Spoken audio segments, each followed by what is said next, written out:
Hey, what's up, BoostiBeluga fans? I don't really have much to update this week, week three, but instead, what I'm going to go over is what little I do have updated and some of the design directions, and maybe go into a couple of the reasons why I chose the route I took. So, yeah, let's get into this.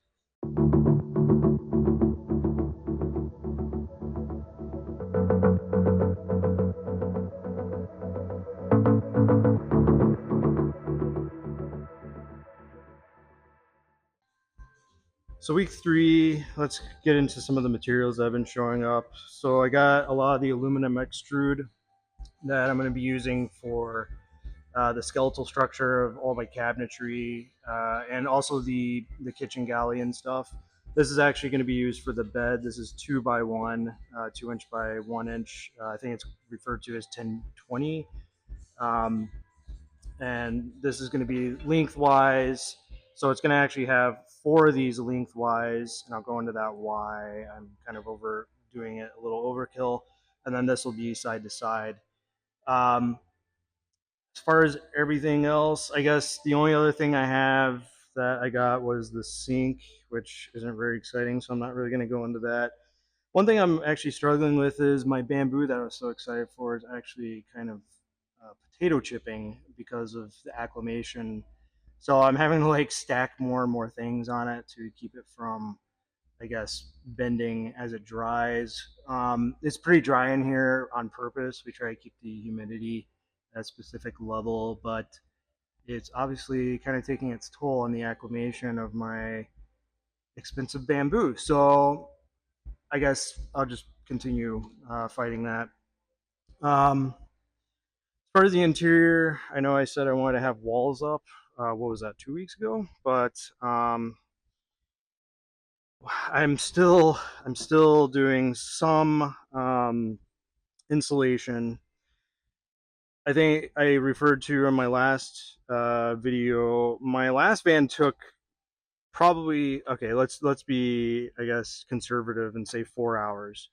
That included, masking off the cabin because I was spray foaming and everything. This I'm probably at, honestly, realistically, 20 hours, but I'm being a little overkill about everything. Since this curves in, and the wall's gonna go over this. I'm even like covering this. I've double stuffed all, especially starting at the top of the van. I've double stuffed everything that I can and made sure I'm like literally covering every single inch. I know from experience from my last van, sitting in the hot Utah desert, um, it really likes to heat soak, obviously, on the top of the van because that's where the sun is beating down, especially, in the middle of summer when the sun's, kind of in the middle of the sky. So my last van I didn't prioritize the top of the van, and then this one I did. That was when I started double stuffing the insulation. I was like, okay, I'm gonna focus on these channels here. I even double stuffed these channels.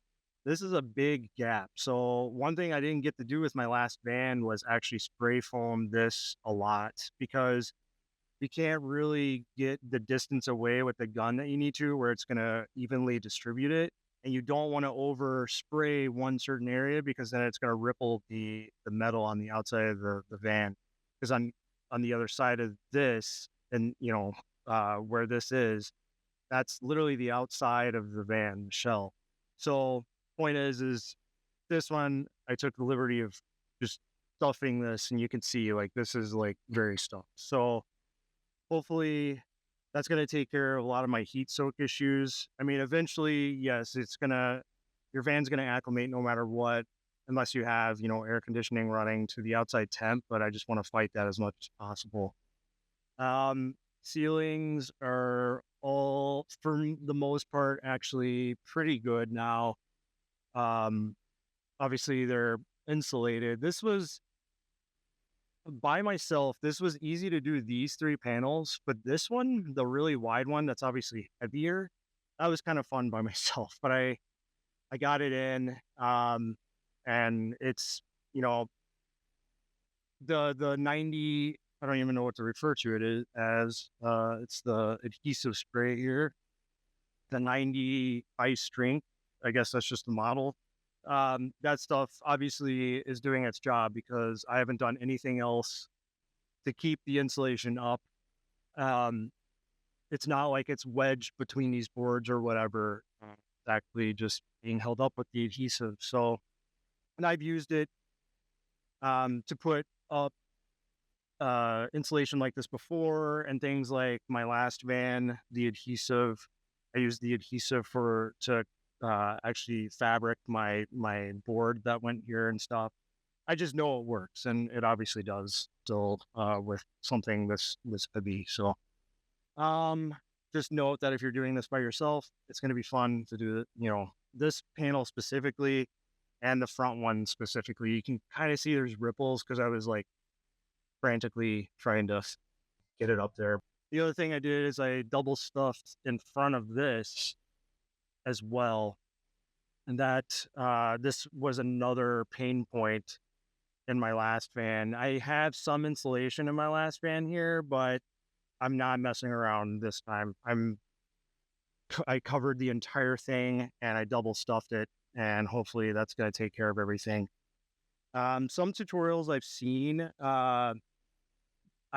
that they recommend that you take this whole thing down, which requires you to actually take some bolts off of there, and you can see kind of the tab where my finger is. There's a couple of them. I didn't do that because I figured I could actually accomplish what I needed to without taking it down and without damaging the overhead. I don't know what you would call this thing, but without damaging this, all I did is I took these two screws out, and then obviously while I had that down, I went ahead and installed my ancillary shelf brackets, and then this just needs to bend over this, and then once you have those done, you have 3 tabs here that you just need to pull down on as well as you can without actually bending this and like creasing it. I tried to use a tool, you know, the tool that I showed previously in my other video, the cheap Amazon panel removing tool. That was not doing it. I just basically ended up having to pull it out. But anyways, once that was done, I was able to get in here and actually spray a good majority of it and put the insulation, the first layer insulation in, and then the other layer on top of it to double stuff it. So um, yeah, so I kind of went overboard on the insulation, but you know, like I said, I'm not messing around. This is actually even double stuffed here. These are not, but a lot of the reason is these frames are actually for niches and like cubbies or whatever you want to call them, to have more storage and whatnot. My big storage closet's going here, so this is actually going to be kind of a hidden door. Don't tell anyone. Yeah, right. It's on YouTube, and and then this is going to be a niche for the bathroom. Well, I guess to finish up the ceiling quick, one thing to note is I did use rivet nuts, and for the most part, it went okay. I took a kind of a beveled. I don't really know what they're called, but it's a type of drill bit that actually creates a bevel here, so that you can actually embed bolts into or screws into it. And obviously, I used a big one for this, but that's what I used to make it to where these would be flush or not stick out. They're not really flush; they kind of are in a little bit. It wasn't a very scientific thing. I wasn't really worried about it. I just wanted to make it to where these were not going to stick out and mess with the ceiling. But basically, I utilized these size holes in the ceiling. You can see here the rivet nut just goes right in, and then these basically just bolted into the ceiling. If you're wondering how I knew exactly where to drill, I created one board as a template, and what I did is I literally just like punched it. Once I had it where it was, I like punched it so that it made an indent of the bolts. I had the bolts kind of sticking out pretty far, and then that was basically my scientific way of figuring out where I needed to drill. Then once I had one drilled, I basically mounted it and then put another bolt on this side and punched it, then took this bolt out obviously to remove it, and then drilled there, and then I used that as the template for all these. um so yeah, i I think this will work. I'm a little worried with the angle or the bend here with my skylight that I have to mount. I guess we'll see how that turns out, but yeah, I think it'll be okay. Um, Again, I guess I'll find out when I go to mount it, but um, and then yeah, so I think the other thing, I guess, to wrap up my progress, and I suggest this, and most of you probably already know this, but before you actually start making stuff, and once you have like your kind of, probably before you even start doing your walls, it's just good to compare the physical dimensions with your design. And this will be a little sneak preview of my design. All right, sorry guys, not to be super jarring, but I figured rather than videotaping my laptop screen in my van with my phone, it was probably just going to be cleaner and easier to, I guess, screen capture my computer screen at home. This is actually being taken a month or so in the future. So there's going to be a little bit of design differences and whatnot than what you just saw. I will go into that in a second. But what I was about to show was the bed design, my direction, and why. So let's just dive into that. So what I have is a typical four post. Well, not typical, but typical as in there's four posts that actually control the bed going up and down. These are considered what's called linear actuator. Basically, what that is, it's a motor that turns a big corkscrew inside and then in turn moves these up and down, which when that's connected to the bed, obviously that makes the bed go up and down. I've actually seen these being used a lot in school bus builds lately, and other, I think a couple vans that are actually starting to actually use this exact same company. This company is called Progressive Automations. They're out on the West Coast. I actually pulled their CAD file off of their website, so I didn't actually go through the trouble of designing this. It's cool that you can download these and make sure it works with your design and stuff. But as far as what's not conventional, if I could control my mouse here, um, you'll notice that the bed overhangs. So the reason for that is, if I were to show you quick, if we were to put this as far forward as the bed is right now, if I turn the van on quick, you'll notice that it's literally sticking out right where you would want to walk in, and it just doesn't look very nice, right? The reason it has to be there is I can't move it any further forward because of the blobs that go here, right? That we're accustomed to hating, because Ford makes us keep them in because they help deflect the airbags and you're not supposed to remove them, blah, blah, blah. To my knowledge, I don't think Sprinters have those, or maybe you can remove them. I don't remember. But I have seen a lot of builds where they're lucky and they get to actually install these like all the way forward right behind the, you know, the seats. And then obviously you don't have to worry about all this. But for us in the transit world, I had to come up with a compromise. So that means is I had to figure out how far forward I could install the front linear actuators without really killing the aesthetic. And speaking of the aesthetic, one thing you'll notice in the video in a second is I'm about to walk through installing these and how I'm going to install them. You'll notice that I have these upside down. This is, again, very far in the future, probably a month and a half. I actually already have these installed at this point.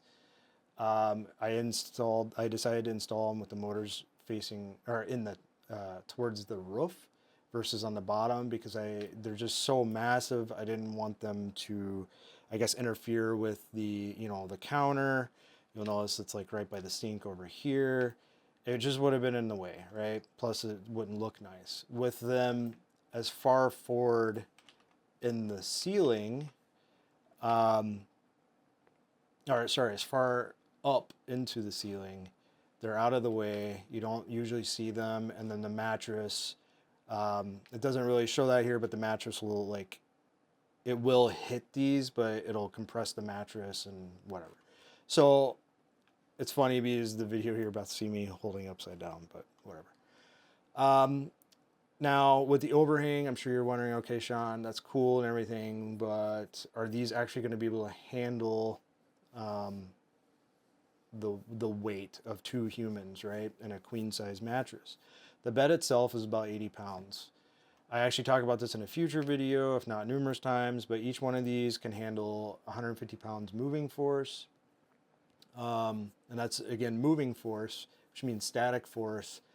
Theoretically, it's higher than that. Even if it's just 50 pounds, that's still, you know, 400 pounds between the 2 front ones, right? Now, with a 30 to 40% overhang, that means not all of the weight is going to be on these 2 linear actuators. I don't know the calculation off the top of my head, but it will be a majority of the weight, but it's not going to be all of it. So, spoiler alert, I actually have these installed now. Again, this is a few months or a month and a half in the future. And I was able to do a pull up on this bar here with it all the way up, and it didn't even phase the linear actuator. So with all my weight focused on the furthest point from the linear actuator, it was like it didn't even phase the linear actuator. So, and I don't even have them mounted on the bottom right now. I just have the mounts on the top. So, point is, it should totally be fine. I'm not too worried about it, but again, you know, I'm having to rely on math and the manufacturer's stated, you know, claims of these things, and hopefully it works out. But I just didn't want to have it protruding in the middle of the walk space, and I didn't want it in the back, so this is where I ended up. So I'll keep you guys in the loop, as far as like if it works or not. But I'm pretty hopeful that it will. Um, as far as other design changes, the only one that's worth really mentioning is the bathroom, which I was just complaining about. In this video, since this is a newer design, I figure it was worth showing. I was talking about designer's remorse and having the bathroom take up so much space. I did end up actually changing the design to have this protrude out into the bathroom, and I'm happy with that choice. The reason being, if I turn on the structuring, you can see the driver's side door. It's actually really awesome that this meets up with that door, because the right or passenger side door opens first. That means whenever I'm trying to get into the van from the rear, I don't even have to open the left door or the driver's side door. I have full access to the bathroom with just one door open. And obviously now I have more space for the garage, which I was kind of worried about as far as how am I going to fit 2 bikes in there. I am probably going to have to make this more shallow as far as this cabinet. One cool thing about this cabinet's design is I have a hole in the bottom, and the reason being is you would be able to open up the cabinet door before or after you take the shower, throw your dirty clothes through this hole. I'll have a dedicated dirty clothes bag here, and then all your dirty clothes are just contained in your garage, not stinking up the rest of your van, like if you went on a hike or whatever and you were sweaty. And then when you're ready to, you know, do laundry, you just open up the driver's side door, and then you have access to the to the laundry, and it's just easy to deal with. So that's one cool thing I integrated, and hopefully I can make the cabinet this deep. If not, I'm gonna have to do some calculations. You'll see, like, with the angle of the van, it's actually starting to like get pretty narrow here, so I have to worry about, you know, getting 2 bikes to fit in there. I'm using I think what's called L channel to mount the bikes. So I'll have those, you know, probably vertically on these walls. Yeah, you know, that's kind of it for the design changes of the bathroom and why I designed the bed to be the way it is.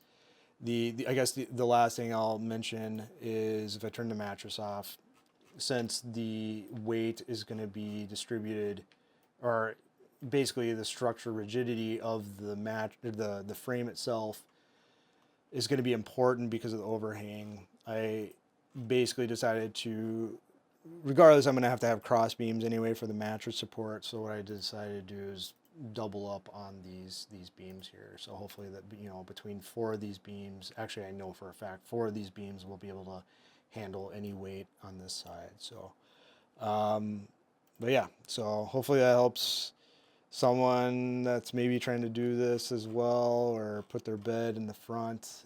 I don't know why I'm obsessed with putting the bed in front. Maybe I just like thinking differently. But if someone else is trying to do that, you know, hopefully in my future videos I'm successful and I can, I guess, talk about that a bit more. But let's get back to the other video. So yeah, the rest of this week is probably going to be finishing. Uh, it's so hard to say this. Finishing insulation, and actually probably starting the walls. I haven't really decided which wall I'm going to start with. I think I might start with this one, and then start building maybe the storage cabinet and the garage, and basically start with the driver's side here and get that all tightened up. The big thing I need to figure out is with the linear actuators that are going up and down. Actually, I have one right here. My van is an absolute disaster right now because it's basically my storage cabinet. But basically, wish I could zoom out more. But basically, the linear actuator is going to mount something like this, and it's going to stick out at the bottom because obviously the van curves, and you have a curvature of what I've basically, I think it's around a 3-degree curvature. So this is going to actually have to stick out. So that was really bad camera work, and I apologize, but it's really hard to do this by myself. I need to figure out exactly how I'm going to mount them and make them look nice, I guess is what I'm trying to get at, and make it to where they're perfectly square and plumb, basically, so that they aren't spreading apart as the bed's going down and it's like ripping the bed apart. It has to be exactly perfectly square, and it's going to be a pretty fun thing to execute. But I think I can do it. I actually took this apart, which I'm sure voided my warranty, but I was planning on actually swapping these out with stepper motors, and I could go into that. But stepper motors, you basically tell it to turn a certain degree, and you know that you're actually getting that certain degree turn. So, and they don't really slow down the way that they work. So when a normal DC motor is under load, even though you're giving it the same amount of power, if it's under load, you don't know. You first of all, you have no idea how many times it's turned, meaning how high this has actually gone or how low it's gone, in like conjunction with the other three motors.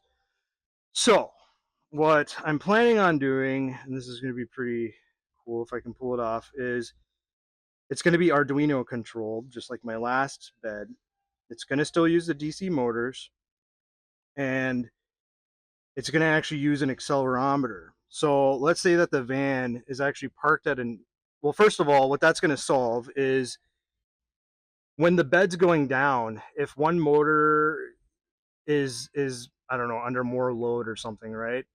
It's going to know that the bed's starting to tilt, and it's going to say, okay, slow the other three motors down until it's actually not tilted anymore, and just keep it level and keep doing that all the way down and all the way up, so that when it gets to the up position, it should be level all the time, and when it gets to the down position, it should be level all the time. The other side effect of that is, and I think this is going to be a good thing, is if the van is parked at an angle, which a lot of us end up having to do. You don't want to like get out the blocks or whatever. We don't have auto leveling like the $300,000 RVs that people have. We just basically are like, okay, whatever. We're boondocking. We found a spot. The van's at an angle. What that means is if you're sleeping at night, that means if your head's that way, all the blood's rushing to your head, and you may not get like a good sleep, right? Or vice versa. So obviously, when the bed's going down, it's going to see that it's not level, and it's going to instantly level itself it until it's actually at a level point. Now, when it's going up, obviously, if the van's level or not level, and the bed's like having to counteract it and like be at this angle, and it's like thinking, okay, yeah, I'm level as I'm going up, and it gets to the top, that would suck, right? But the nice thing is these have auto stop switches on them. So when it's going back up and it thinks it's level and it's counteracting the van, that first one's going to hit and it's instantly going to stop, and just the other ones are going to go until they hit their limiter switches, and then everything's good.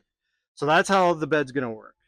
If I can pull it off, I think I might actually release as a product, because as far as like Happy Jacks, I think is the other one where the beds go up and down. I've always hated them because you basically have to build a frame that's literally, you have to designate an entire area for your bed, right? And yeah, you can have stuff underneath it, but what that means is you're going to have these things going all the way up and all the way down your van. And first of all, like when you're trying to go for an aesthetic, that gets in the way, right? So, and these aren't perfect. I like my last bed's design more, but I think once this is done, I'm going to like this more, even though it's not as aesthetically pleasing. Because my last bed, the way it works is you have the arms and they go up, and when the bed's up, there's no track, there's nothing. It's a clean wall, and that's why I built my last van the way it was. But I wanted a somewhat more conventional bed mechanism to put it up and down.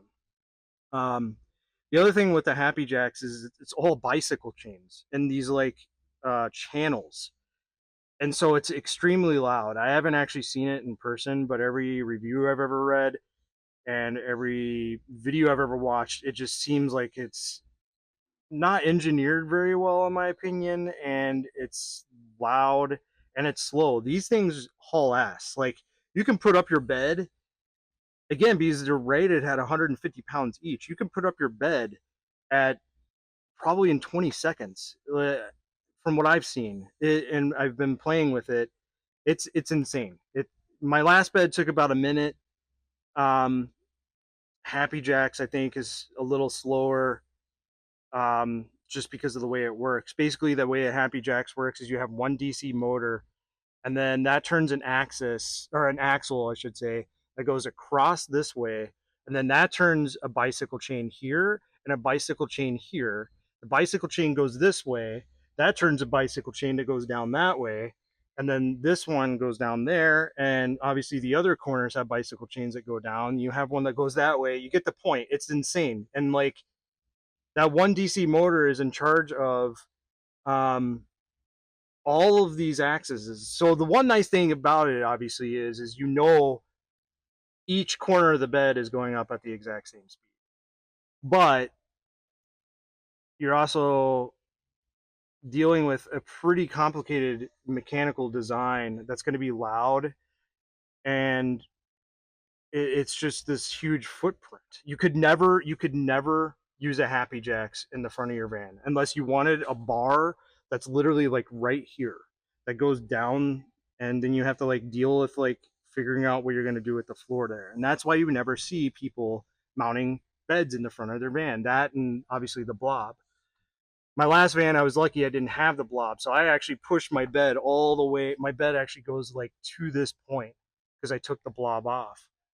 This one, the bed's gonna have to like come here, and I'm utilizing this space for like speakers because I like music. But that's another that's another story for another day. But the point is with this solution, I think with a well architected bed and these, I and in conjunction with the Arduino, that's like keeping everything level. You're not only getting a better setup, but you're also getting an auto leveling bed, which in my opinion is pretty badass. So I could go on about that, obviously, but I'm not going to because I'm sure some of you have already skipped or turned off the video. But point is hopefully I can have that set up in the coming weeks. I ordered the other three. I just bought one now. It's a 30-inch. With that said, they're not cheap. But also with that said, I think a Happy Jacks is like $1,500. I think these are like $230 a piece. So it's still cheaper than a Happy Jacks. Is it cheaper than just building a platform in the back and having your garage underneath? No. But I also want more space. I want to be able to actually move around and, have more living space. So since I'm on a tangent, I'm going to finish the video with my design choice for the water heater versus my last van. I can't remember the company. I'll like say I'll put text here. It says what it is, but I found a company that sells actually kits for different vans.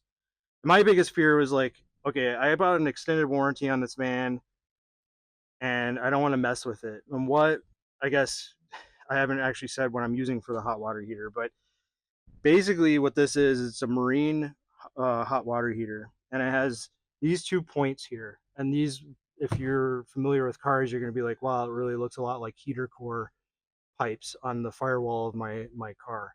And basically, the reason for that is that's basically what this is. It's a heat exchange, and these pipes are the exact same size as the pipes that go into a normal car's heater core. And what that allows you to do is you can run a tube. I think it's like, I don't know. This looks like maybe 5/8 or 3/4 inch tube that, and again, that's a standard for all heater core piping. And you just run this to the front of the van, and then you splice one of the lines on your heater core, and then basically have the hot water going underneath your vehicle into whichever one of these is the inlet, into that heat exchanger, and then back out to the front of the van. And so first of all, I was like, okay, where do I even splice into?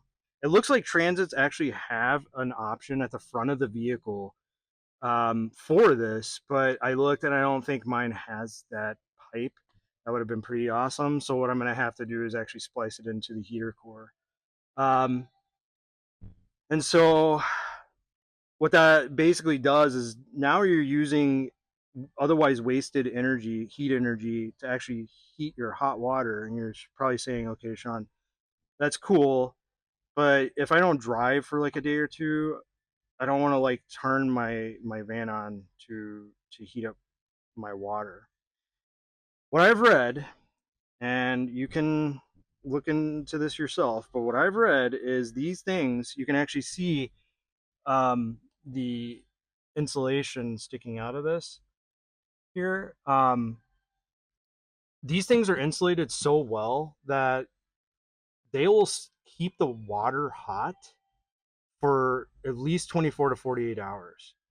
And so part of the reason obviously is the insulation, but the other reason is the water that comes out of the out of the heater core is 220 degrees. It's usually around between 180, I think, and like 220. It depends on your thermostat on your vehicle's setting, but or setup or whatever. But what that means is that water is way, way, way, way, way, way hotter than the hot water at your house.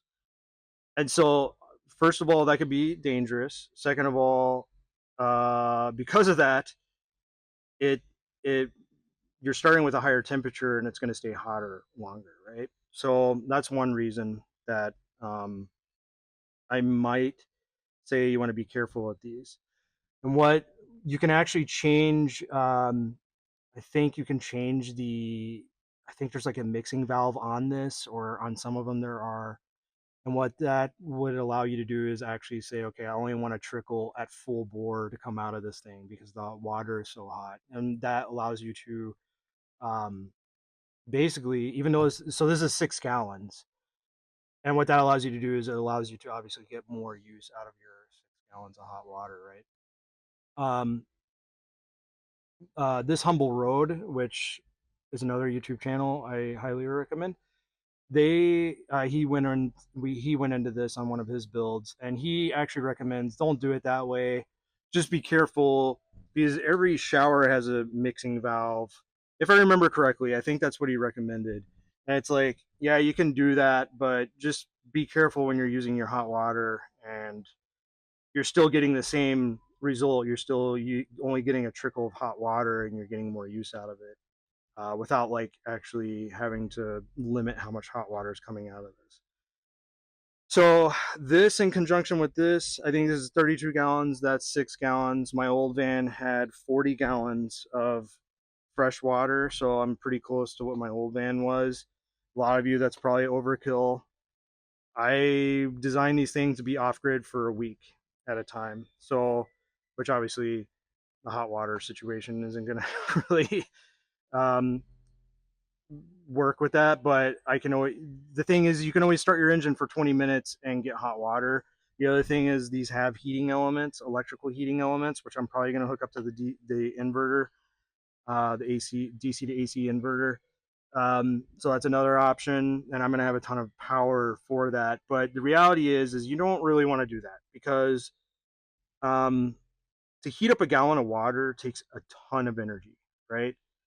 A ton of energy. And you should look at all these things as like how much energy does this use up? Because you're basically converting DC power to AC, which has a loss. Usually it's like 97 to 98% efficient, but whatever, you're still having a loss there. And then you're having to convert that electrical energy into heat energy and heat up the water. The alternative is to use propane, and I'll get into that in a second, but I chose this because I didn't want propane in my new van. Not because I don't trust it. I just wanted to do something different, and I really think that using otherwise wasted heat energy is a really smart thing to do. Um, Again, I said that I found something on a site, and I didn't even finish my thought on that. I need to get better at these videos, but um, and again, I'll post it again right here. But basically, I found this site that actually sells kits with everything you need to splice into a Ford Transit, a ProMaster, or a Sprinter, and it has like you can choose your lengths of tubing. I think the lowest is like 50 feet, which honestly, I mean, the entire length of my van is 20 feet. So if I had to go that way and then that way again, that's only 40 feet. I guess minus like going up. But the point is I think 50 feet's enough. Um, and it sells like all the T fittings and everything. It's a bit expensive, but honestly, I just don't want to mess with it. I just want to buy something. It's like $230 or something like that. I just want to buy the kit at least the first time I do this, so I know everything that I need, and not have to like go to the hardware store or the auto parts store multiple times. But yeah, so they sell it with the tubing, and then you basically are gonna have to drill holes in the bottom of your floor and then run the tubing underneath up to the engine. I don't know if it's going to void my warranty. Hopefully Ford doesn't look at this, but I'm going to do everything as well as I can mechanically. The other thing I would suggest too that I saw on one person's YouTube with one of these is they actually had a turnoff valve. So let's say that there is a leak. Let's say because one thing I don't like about this is you're introducing a ton of tubing that can leak, right? And then your van overheats, and then you mess up your engine. One thing I would recommend probably is having a bypass valve or a turnoff valve for the outlet on that, so that if there is a leak or something, you're not, just expelling all of your coolant onto the ground. When you introduce more tubing, obviously you're gonna have to go to Ford and get more coolant. I would only go with the OEM coolant. Don't try to just go to AutoZone. You want to do everything to the T, especially if you have a warranty. Um, and you want to do everything the best you can. So that's what I'm going to do. Um, I guess the only thing I'll say about the last van is propane. So whenever you introduce propane into the van, you need to be really careful, obviously. I have propane detectors and things like that. I chose to go a route that most people are going to frown upon, and I've actually had debates about this, and I'm just going to keep it really short and sweet. A van that's off grid, that doesn't have water hookups, meaning you're not going to be at an RV site, means you're going to be using hot water very sparsely, right? You're not going to be using up your entire tank of water because it's precious. And because of that, I chose to use an outside hot water heater, propane inline hot water heater that was uh, not a tank, right? So it goes through and it heats the water as you use it, meaning the propane's only being utilized whenever it senses water going through it. And I didn't vent it outside. I built a firewall above it, but I didn't vent it outside. And it's in the utility closet in the back of my van in this rough area. And people are going to be like, oh my God, you're insane. But my carbon monoxide detector never went off. And I never set my van on fire. It never even came close to being on fire. In fact, I even have had like my nylon backpack, hiking backpack, in front of it, and it never even got close to even being warm enough to like catch on fire. Now, with that said, if you're going to do that, use extreme caution. I had a carbon monoxide detector right here. It never went off. I always opened my utility cabinet when I used it so it could breathe and the heat could at least expel into the cabin and stuff.